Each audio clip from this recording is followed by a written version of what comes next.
everybody, it's Brooke with the Buttered Home. Welcome to Messy Kitchen Monday. It is the end of July. This is officially the last, I can't even say week, it's more like half week of July. And we are finishing up tonight with our kitchen cookout recipes. Now, if any of you saw my post on Facebook earlier today, I have to give you full disclosure. I can't guarantee that this will get you a husband or keep your husband, but it worked for me. When this recipe goes live on the blog, if you like to read a little backstory, some people do, some people don't, but I always try to throw just a little bit in because every recipe I do is special to me in some way.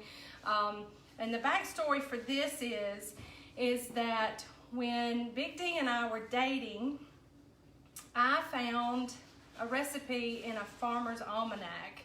Now you have to understand, I grew up in the kitchen and I was an okay cook, but I wasn't really confident in my cooking skills.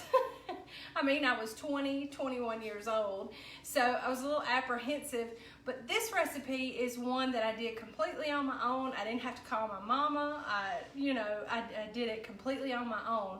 Now, over the years, we have this recipe's kind of morphed into something different than that original recipe, because when we first made it, it was really sweet and it was almost too sweet. So we've modified it over the years, and what used to be, and we still affectionately call sunshine chicken, is grilled Hawaiian bacon and chicken. So you've got grilled, you've got bacon, and you've got chicken. What more could you ask for? But it's a really good recipe, and the recipe, when it comes up later on the blog, is going to actually tell you what to do to grill it outside, but it's also going to give you just a little bitty hint on how you can cheat and do it in your kitchen. And that's what I'm going to show you mostly how to do tonight. Now you want to start with some chicken breast tenderloins, and I've already done some, so I only have about half of a package. And then full strips of bacon. You want some good toothpicks, and we have pineapple juice, orange juice, brown sugar, and mustard.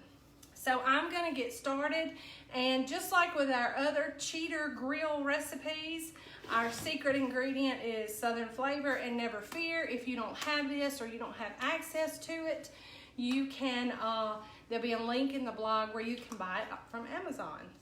And we are an Amazon affiliate, so if you do buy through any of our links, we earn just a tiny portion off of your purchase, just to kind of help us continue to bring all these wonderful recipes to you, and so y'all can laugh at me on Monday nights. So we're gonna get started because there's a good bit of assembly to this.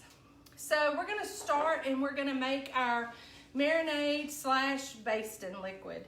And in a small bowl, you're just gonna put some firmly packed brown sugar, and then just some prepared mustard. And as usual, all of the measurements for everything will be on the blog when it posts later this week. How many of y'all are over summer? I am officially over hot weather and summer. All right, and then I'm gonna add in my orange juice. And because my bowl is not huge, I'm gonna go ahead and kind of mix that up just a little bit. Because while it is Messy Kitchen Monday, I really try really hard not to make that big of a mess. It doesn't usually work out, but we always try. So you'll find that brown sugar will kind of melt into sweet goodness pretty quickly whenever you add the acidic liquid of the juices. So now I've got that pretty well mixed, and I'm gonna add in my pineapple juice. And then we're just gonna whisk that together, and we're gonna set it aside. Now, these chicken tenders will marinate for probably anywhere from 2 to 6 hours. I would not marinate them much longer than that, because the acidity of the juices can sometimes cook your chicken, and you don't want that. You just want it to kind of sit in the refrigerator and just all those flavors marry together and get down in the chicken.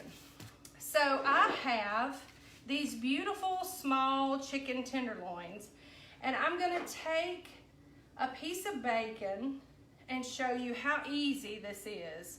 So you just lay that guy across the top and secure it with a toothpick. Now, mind you, keep up with how many toothpicks you use, because ideally you want to remove them before you eat. But during cooking, you want to secure them. And I typically use 2 toothpicks per tenderloin because it's easy to remember, and I put them at each end, and I know to just pop them out. Also, to keep from cross-contaminating all your toothpicks, if you know how many chicken tenderloins you have, go ahead and set out as many toothpicks as you need, because your hands are gonna be icky. And then we just place those into just kind of a deep baking dish, because they are gonna sit and marinate. And I'm just gonna quickly do these because we have lots of time tonight. I'm not actually gonna cook them for you. I'm gonna show you what I did and then show you the finished product. So we're gonna secure this with a toothpick and line them up in our pan. And y'all have to forgive me, I'm flying solo tonight, so if you ask any questions, I don't have a moderator here. She's at the beach. So if you have any questions, feel free to ask them in the comments, and I will get back with you just as soon as I'm done. If you are just now joining us, we are putting together our last kitchen cookout recipe, which is grilled Hawaiian bacon and chicken. So I'm gonna teach you how to do this in your kitchen so that you can kind of trick everybody if you're like me and you're not confident in your grill skills. And I am not. I like to cook. I consider myself a pretty good cook, but I am not confident on the grill. That is Danny's job. If you agree with me, raise your hand or give me an amen. So it's really easy. I just wrap these around the tenderloin and then go in and out with the toothpicks. Place them in here. And my lovely assistant Danny has helped me and laid out the exact number of toothpicks I would need and the exact amount of bacon I would need. Now, while he is a sweetheart, he is a little, what's the word I'd use? Careful. He said careful.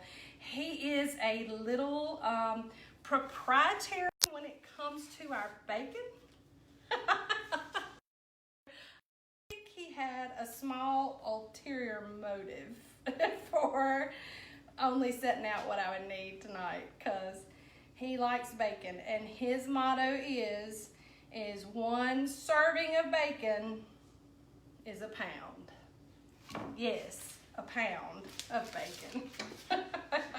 I am going to wash my hands, and I will be right back.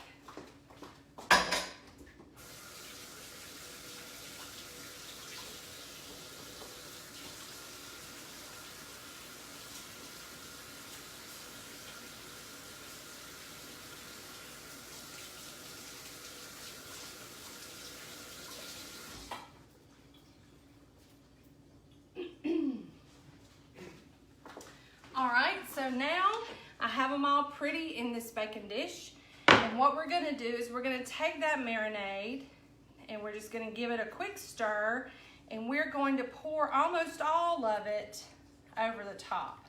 Not all of it, you wanna keep some, maybe about 1/4 of a cup reserved, because that is actually what you're going to baste it with during cooking. Whether you cook it on the grill or if you cook it in the oven like I'm gonna do. Now at this point, we're going to add our secret ingredient, and you can add this to it whether you're grilling or not. If you're grilling, it just accentuates the flavor of what you get from the smokiness of the grill. If you're doing it like me in the kitchen and you're cheating, then it's really gonna give that charbroiled taste to the chicken. And we're just going to put that right over the top. And then we're going to get our saran wrap. And we're going to cover these guys and put them in the fridge for about 2 hours. 2 hours minimum, 6 hours maximum. I wouldn't do it any more than 6 hours. So this is a good weekend dish. Or if you have somebody who's at home a little earlier than you are, you can go ahead and have them prep everything, put the marinade on there, and then pop them in the fridge so that by the time you get home, you can just cook them. Now, what I like to do, and I'm not, like I said, I'm not gonna go through it because number one, it's hot in my kitchen already. And number two, I've already got some done and finished. But I'm gonna show you, y'all know I love cast iron. And my love for cast iron is not just limited to my 10-inch skillet. It's not. I also have this beautiful grill pan. And I use this thing almost as much as I use my skillet. Now there are all kind of different variations you can get of the grill pan. You can get a shallow grill pan. Personally, I like the ones with the higher sides here because if I'm cooking things like chicken or whatever, it tends to release a lot of juice. And if you're like me and you're in a hurry, you don't always have time to kind of strain that off. So I like to use this deep-sided grill pan. And this one's great because it has a spout on it. So you can strain what you're cooking off and just let it sit in here and actually even serve it. I like to serve a lot of food that I cook in cast iron. I think it makes a beautiful piece to your table, and it keeps you from washing 2 dishes. So it's a win all the way around. But what you'll do is after these marinate, you'll heat this up, spray it with just a light coating of cooking spray, and then cook these in here for just like 2 minutes per side. Because what you want to do simply is you want to just get these nice grill marks on the chicken.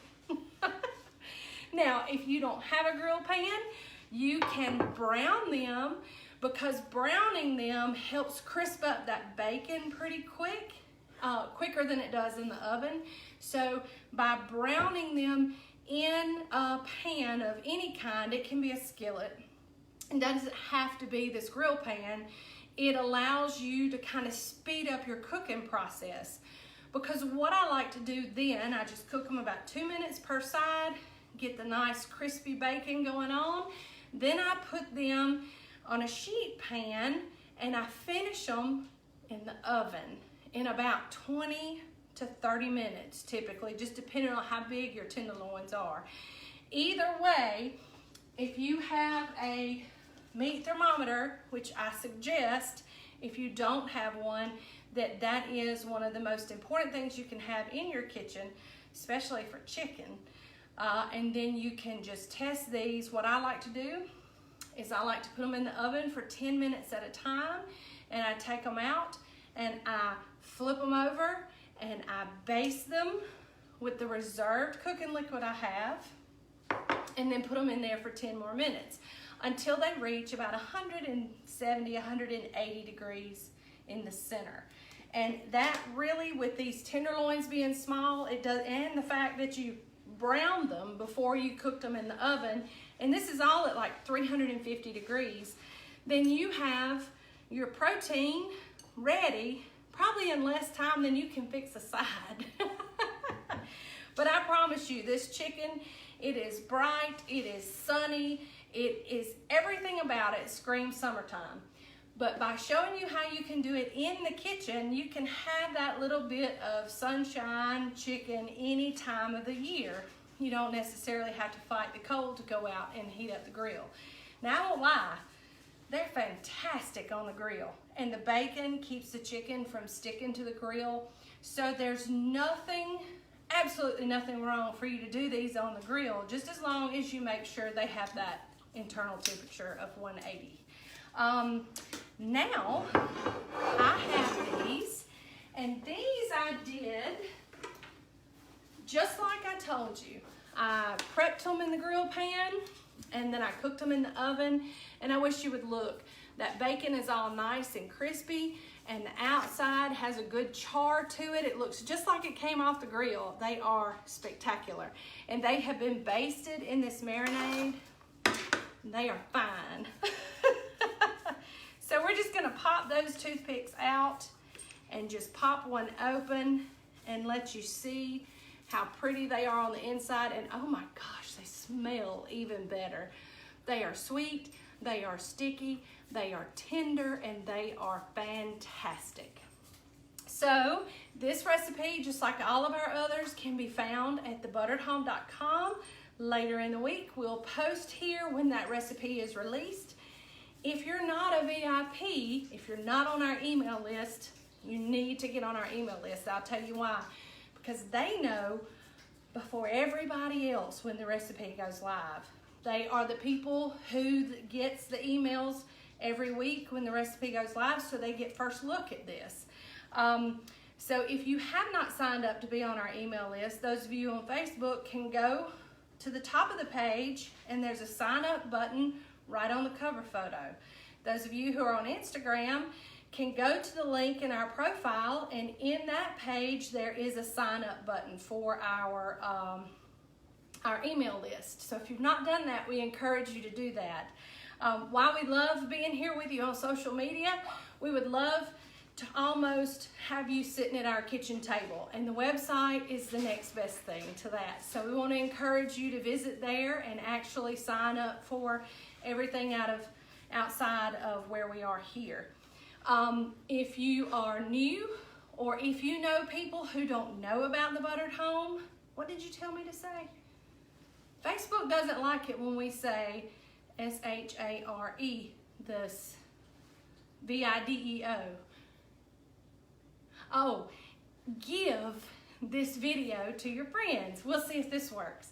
So there's a little button down here on Facebook that it starts with an S-H-A, and you can use that button to give this video so that everybody in your friends list can see it, and that can we possibly get them involved in the fun that we have here at the Buttered Home. So from this point forward, when we tell you to give this video, that's what we're talking about.